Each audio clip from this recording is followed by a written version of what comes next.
Hey guys, in this video we're going to be checking out another FPV camera from Foxeer. This is the Predator Mini. It's a mini-size camera. It comes with an adapter to make it a full-size camera, so it's similar to the size in terms of the Runcam Mini Swift. It's got a 1.8mm lens, pretty big lens here. It's a 4x3 camera. I'm not sure if it's CMOS or if it's CCD. I know all you guys are going to be asking me that, and I did check the product page and all the links and everything, and it's not clear as to whether or not this is CMOS or CCD. It does come in separate versions for NTSC and PAL, so that usually is an indicator that the CCD camera, because you don't see that usually for CCD cameras. A lot of the CMOS cameras are NTSC and PAL switchable in the camera itself, and that has to do with the CMOS technology. So I'm thinking this is a CCD camera. However, the selling point for this camera is two things. The 1000 TV line resolution, so it's going to be a very sharp image, and this thing has super wide dynamic range, or whatever that is. I'm not exactly sure. Basically, it's wide dynamic range, but even greater than a lot of the other typical cameras you see out there, like the Monster or the Eagle, etc. So I guess we'll test that out, see how it performs in low light conditions. I think that's what this is supposed to do, is perform really well in low light conditions. It is advertised to have a 20 millisecond latency, which is pretty low. I believe the HS1177 is around 25 milliseconds. So obviously I'm not going to be able to test that. I don't have the equipment to test that, oscilloscope, whatever. I'm sure RC Shim will test it when he gets his camera, so you can check out his channel and his video when he gets it. I don't know when this is actually going to be coming out. I know it's available for pre-order right now on Foxeer and Banggood. I believe the release date's sometime at the end of November, probably right after Thanksgiving. I've been told that this is a pre-production model, so there's a couple of issues with this one. For example, the voltage doesn't work correctly on this one, so we'll see that a little. Well, demonstrate that a little bit, but just to keep in mind, this is pre-production and not retail. That will be. I'll probably get one of those as well and do an update later and down the road. Okay, just want to show you the pinouts really quickly in the back here. I think this is going to be pretty much the same as like what's on the Aero Micro and the Aero Mini. I think this is the style that they're going to now. You basically have the power all the way to the left, and then you have ground, then video, and then the white cable is OSD, and then the blue is the voltage sensor. So in this case, for this camera, I have to connect up the voltage sensor to the positive battery lead to actually get the voltage reading on the camera. There's a built-in OSD. Later, I think in the retail version, the voltage will also read on the red wire, which is just the power connection for the camera. But again, if you get that connected to a PDB or a BEC, then you're just going to get 5 volts, 12 volts, whatever your BEC is outputting. So you still have to connect up the voltage sensor to your battery lead to get actual voltage reading on the camera itself. Okay, so I failed to mention that it is a 4.3 camera. I'm not sure if I mentioned that or not.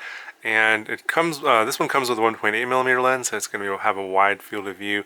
A 2.5mm lens is also available. I'm not sure if I'm going to try that out, but I think that's going to give you a narrower field of view than the 1.8, and I prefer the larger 1.8. Okay, so I got the camera hooked up to video transmitter, and I also had the OSD controller connected up as well, so you can go through the settings. And we can see I got the image here going on. I can tell you right now, just by looking at the image, it looks sharper. It's hard to tell just from looking at it on the monitor, but I looked at it very closely, and the image is much sharper than a 600 TV line camera, which you should expect for this. This is being 1000 TV lines, a true 1000 TV lines. There's a lot of cameras out there that are advertised to be 1000 TV lines or 1200 TV lines, and they're just not. This actually does feel like it's 1000 TV lines, and I can just see from the lines that everything's got more detail. Just the image just looks way sharper. I was looking, I get a close up of my transmitter here. You can read the words on the transmitter. It's a little bit glared right now, and I got the lighting from the studio. Okay, so you can see we have an OSD here. We got your pilot name. This is where the voltage reading is supposed to be, and this is your on time. And then to get into your camera settings, just press the center button. And I looked at this earlier, and actually let me cover up this so that we can see the menu better. Okay, so we can see here that the menu is actually quite a bit different than what I've seen on any of the Runcam cameras or any of the other Foxeer cameras. So this must be a totally different firmware. You got your camera ID, picture adjust. Not much here in this main menu, but if you go into picture adjust, this is probably where you're going to change all your settings. They have this thing called image flip, and let me show you what that is. If you want to change the orientation of the camera, sideways, whatever, you can flip the image. So there's a horizontal flip, which just flips it horizontally. And then there's vertical flip. Obviously, you want to put that upside down. You can flip the camera upside down. If you want to mount it differently, for example, gives you that option. And then there's horizontal and vertical flip. And we'll go back to normal. So the rest of your image settings here, you got brightness, contrast, sharpness, hue, and color gain. I'm just going to leave everything alone for now, and I'll use the joystick or the controller in the field to adjust my settings to see what's optimal, but I mean, the colors look okay right now. Okay, so if you press and hold the button, the up button, I think that will bring up the OSD menu. There we go, so we can, this is the display, so you have the timer on or off. You can turn that on or off. Your power, and then there's a voltage alarm you can set where you can see there was flashing low when you hit that certain level, and it'll actually flash on the screen, so you can change the settings here. It's pretty similar to a lot of the other cameras that have the OSD function. Okay, so just taking a look at the field of view, you can see here the bookcase, and on the right, I think on some of the wider cameras that have pretty wide fields of view, I can get pretty much over to the door way over here. So this camera seems to have a narrower field of view than I have noticed from some of the other cameras I've been testing recently. And if you look at the vertical field of view, it also looks like it's a bit narrower. So not 100% sure what the advertised field of view is. I'll put it up here on the screen if I can go check it out, the product specs. I wasn't really sure if I saw that anywhere. That information might not be available yet, but if it is, I'll stick it up on the screen as to what the advertised field of view is. But my guess is something like in the neighborhood of 120 degrees, whereas I typically fly something typically more like 160 degree field of view, 170 degree field of view. So I like that really wide field of view. So this might be something that you might not like. Okay, so enough of me rambling on about this camera. I'm going to go ahead and stick it on one of my mini quads, and we'll go get some flight footage. I'm going to try and get a little bit of daytime, sort of cloud-covered footage, and like low-light footage, and maybe some footage towards like the end of the day, towards sunset. And we'll see what it looks like. Okay, so before I show you the flight footage, I just want to show a couple of screen grabs from the Predator Mini and a Micro Swift on the same day, at the same location, so you get an idea what the differences are between a standard CCD camera and this camera. So there's a freeze frame from one of the flights on the Predator Mini. You can see here that the sky and ground are well exposed. Both have a lot of detail, especially in the sky. You can see the details in the clouds and also details in the ground. So I like the way this is exposed overall. And here's a freeze frame from the Micro Swift, about the same spot. You see a lot less detail in the clouds, and overall, just the image is not nearly as sharp, obviously, because it's a 600 TV line camera and not a 1000 TV line camera. But the sky looks a bit more overexposed than it does on the Predator Mini. Okay, here's another freeze frame from the Predator Mini. I'm flying under some trees here, and the thing that really amazed me here is that not only am I getting details in the ground, the grass, and the dirt, and the trees, I'm also seeing details in the clouds off in the distance, which is pretty amazing. So here's the same spot on a Micro Swift, and you can see here that the ground's exposed very nicely, but the sky is kind of blown out. You don't see any details in the sky whatsoever. Okay, so here's some flight footage, and flying kind of sort of middle of the day. It's kind of getting later in the season, so the sun's a little low in the sky here, as you can see, but this is like, I don't know, about 12:30 in the day, middle of the day. So yeah, the lighting conditions aren't very good because you have some sort of partly cloudy skies and sun's low in the sky, but this camera seems to be handling these lighting conditions pretty well. I am flying with the stock settings, or at least the settings that they were defaulted with in the box when I got it, so I'm not sure if these are going to be the actual settings that'll be factory on the retail version, the production version. Maybe, maybe not. Not sure, but to me, I think that a little bit of adjustment will be needed on the brightness. It almost looks like the image is a little bit too bright, because it didn't look like it was this bright when I was actually looking at it with my eyes.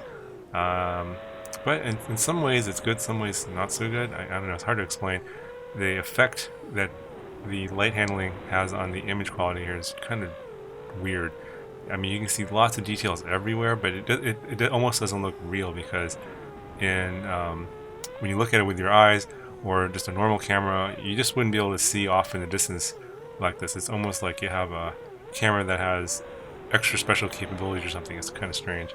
So I'm able to fly under these trees and into these, trees off in the distance where there's more shadows. Where normally on a Swift or some of the camera has a lower resolution, I can't see any kind of details off in the distance at all. But I am able to when I was flying, at least in the goggles, and you can kind of see that in the DVR footage as well.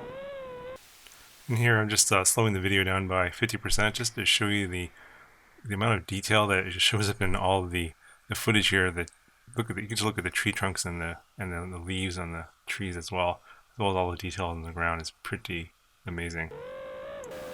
And here I'm just taking the quad up a little bit higher, just giving you guys a different perspective on the light handling. I'm just really impressed by all of the details in the image and the sharpness of the image as well.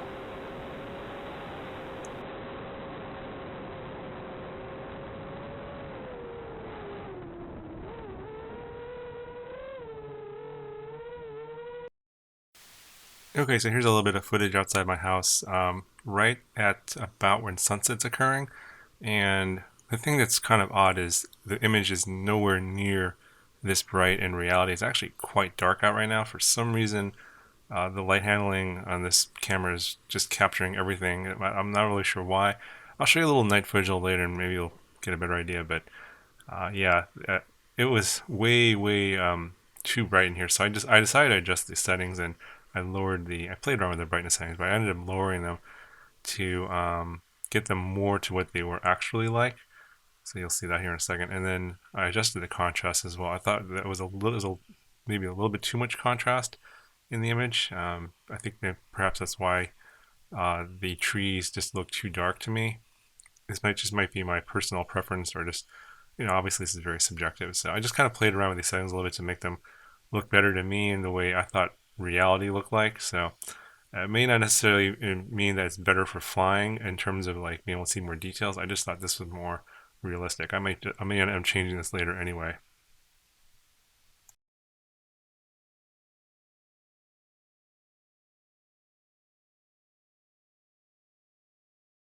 Okay, so this is what it looks like after I made the settings adjustments.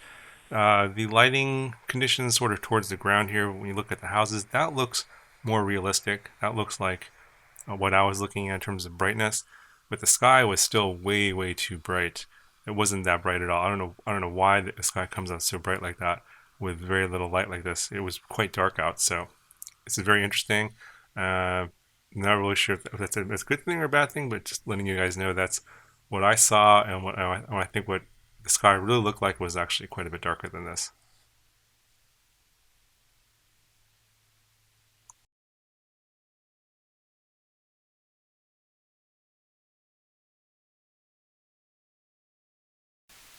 And here's some footage from a night flight in a parking lot. It's a fairly well lit parking lot, not super bright, but moderately bright. And with this camera, it's definitely flyable with this camera. It's flyable with most CCD cameras like a Swift or an Eagle. But if I take it sort of like higher up and you look at the rest of the scenery where there's no lighting, it's totally pitch black.